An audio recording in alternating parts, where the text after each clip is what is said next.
میرے پیارے پیارے اسلامی بھائیو، السلام علیکم۔ اس وقت آپ وظیفہ زون دیکھ رہے ہیں۔ آج ہم آپ کے لیے ایک روحانی حکایت لے کر حاضر خدمت ہوئے ہیں۔ اس کو آپ پورا سنیں اور بھوکوں کو کھانا کھلانے کی فضیلت سمجھیں اور دین دنیا کی دونوں کی دولتوں سے مالا مال ہوں۔ منقول ہے کہ ایک عابد 70 برس سے اپنی خانقاہ میں عبادت کرتا تھا۔ اچانک ایک رات شدید سردی میں ایک خوبصورت عورت نے عابد کا دروازہ کھٹکھٹایا۔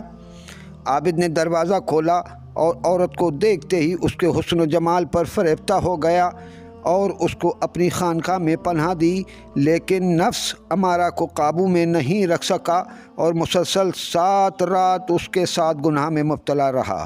پھر اس عابد کو یہ احساس ہوا کہ ہائے افسوس، میں نے 70 برس کی عبادت کو 7 راتوں کے گناہ سے غارت و برباد کر دیا۔ یہ خیال آتے ہی وہ اس قدر پھوٹ پھوٹ کر رویا کہ روتے روتے بے ہوش ہو گیا۔ آخر جب ہوش آیا تو عورت نے کہا، اے شخص، خدا کی قسم، میں نے تیرے سوا اور کسی کے ساتھ یہ گناہ نہیں کیا ہے، اور تو نے بھی میرے سوا کسی کے ساتھ یہ گناہ نہیں کیا ہے، اور میں تیرے چہرے پر صالحین کی نشانی دیکھ رہی ہوں۔ لہذا میری تجھ سے اتنی درخواست ہے کہ جب پھر تجھ پر تیرے مولا کا فضل و کرم ہو جائے اور تو عبادت میں مشغول ہو جائے تو مجھ گناہ گار عورت کو بھی دعا میں یاد کر لینا۔ عابد اپنے گناہ پر انتہائی پشیمان اور پریشان ہو کر توبہ کرتے ہوئے خانقاہ سے جنگل کی طرف بھاگ نکلا اور رات کو ایک ویرانے میں ٹھہرا جہاں 10 اندھے انسان رہتے تھے، اور ایک راہب روزانہ اندھوں کو ایک ایک روٹی دیا کرتا تھا۔ حسب عادت راہب کا غلام 10 روٹیاں لے کر آیا۔ عابد نے بھی اس کے آگے ہاتھ پھیلا دیا اور ایک روٹی لے لی۔ ایک اندھے کو روٹی نہیں ملی۔ اس نے غلام سے تقاضا کیا کہ میری روٹی تم نے آج کیوں نہیں دی؟ غلام نے کہا کہ میں 10 روٹیاں تم لوگوں میں تقسیم کر چکا ہوں۔ اندھوں کو یہ معلوم نہیں ہو سکا کہ ایک دوسرا شخص بھی لوگوں میں شامل ہو گیا ہے اور اس نے ایک اندھے کی روٹی لے لی ہے۔ اندھا غریب بھوکا رہ گیا۔ پھر عابد کے ضمیر نے جھنجھوڑا کہ افسوس، ایک اندھا جو خدا کا نیک بندہ ہے وہ بھوکا رہے اور میں گناہ کا پتلا ہوتے ہوئے پیٹ بھر کھاؤں۔ عابد نے یہ سوچ کر اپنی روٹی اندھے کو دے دی اور خود بھوکا پڑا رہا، یہاں تک کہ بھوک سے تڑپ تڑپ کر مر گیا۔ اس کے مرتے ہی رحمت اور عذاب کے فرشتے اتر پڑے اور بحث کرنے لگے۔ رحمت کے فرشتوں نے کہا کہ یہ شخص توبہ کر چکا ہے، لہذا ہم اس کو ارحم الراحمین کے جوار رحمت میں لے جائیں گے، اور عذاب کے فرشتوں نے کہا کہ یہ گنہگار ہے، لہذا ہم اس کو جبار و قہار کے دربار میں بحیثیت ایک مجرم کے پیش کریں گے۔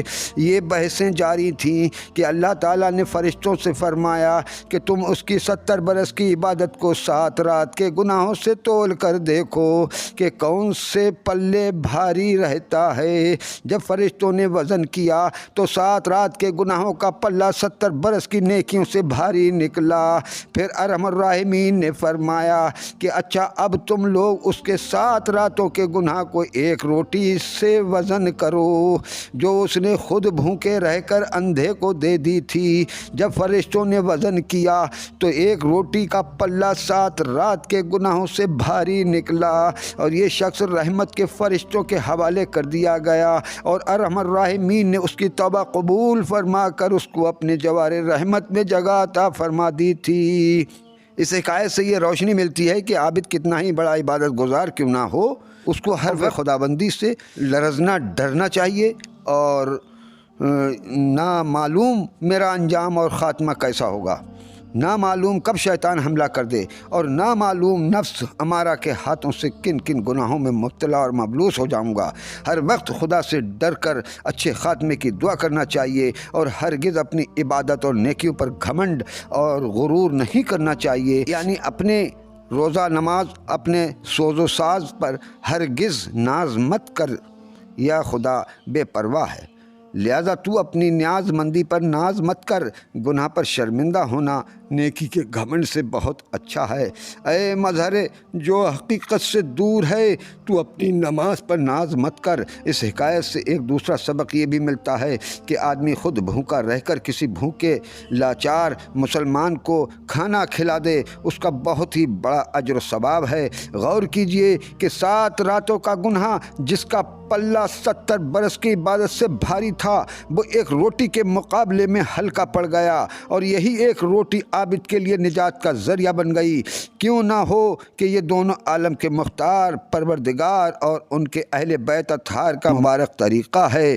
آپ نے بارہا سنا ہوگا کہ بھوکے رہتے تھے خود اوروں کو کھلا دیتے تھے، بھوکے رہتے تھے خود اوروں کو کھلا دیتے تھے۔ کیسے صابر تھے محمد صلی اللہ علیہ وسلم کے گھرانے والے۔ السلام علیکم۔